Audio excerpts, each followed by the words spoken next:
कदम तो धरती हिले उत्तर प्रदेश में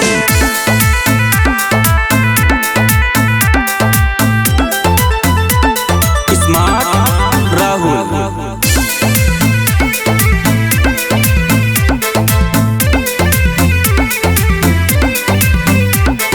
हम कहा देसी कट्टा चाहिए कट्टा है और सत्ता चाहिए, गांव से बाटिन हम कहा देखा पूरा ही परदेश चाहिए, पूरा ही परदेश चाहिए, पूरा ही परदेश चाहिए। हम कहा देसी कट्टा चाहिए कट्टा है और सत्ता चाहिए, गांव से बाटिन हम कहा देखा पूरा ही परदेश चाहिए। नाम के हमरे डंका बाजे देश विदेश में, नाम के हमरे डंका बाजे देश विदेश में। रख कदम तो धरती हिले उत्तर प्रदेश में, रख कदम तो धरती हिले उत्तर प्रदेश में।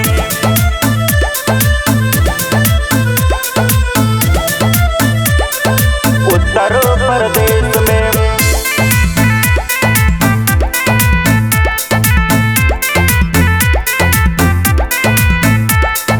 शांत खड़े हो तो भी तूफान लगते हैं, आंखों में ही अंगारे पहचान लगते हैं, आंखों में ही अंगारे पहचान लगते हैं। शांत खड़े हो तो भी तूफान लगते हैं, आंखों में ही अंगारे पहचान लगते हैं। छोटे बच्चे तुम हो देखो खेलो अभी खिलौने में, छोटे बच्चे तुम हो देखो खेलो अभी खिलौने में।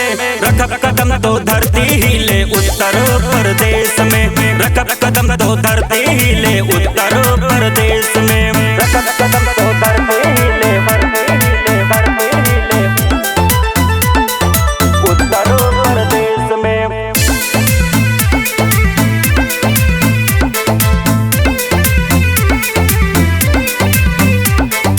आज नहीं तो काल बाबा नाम कमाई हो, जैसे चाहबा तो का वैसन धूल चटाई हो, जैसे चाहबा तो का वैसन धूल चटाई हो।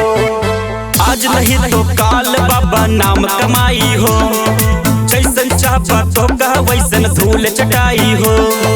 कहियो सटकी माथा सीधा मारब तो का भेजा में, कहियो सटकी माथा सीधा मारब तो का भेजा में। रख कदम तो धरती हिले उत्तर प्रदेश में, रख कदम तो धरती हिले उत्तर प्रदेश में।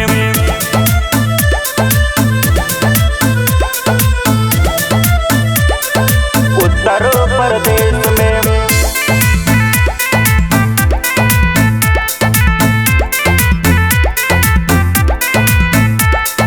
शेर के जैसे जिगरा बा चाली थे दहाड़ के, तोहरे जैसन लौंडन का मारब हम दौड़ाई के, तोहरे जैसन लौंडन का मारब हम दौड़ाई के। शेर के जैसे जिगरा बा चाली थे दहाड़ के, तोहरे जैसन लौंडन का मारब हम दौड़ाई के।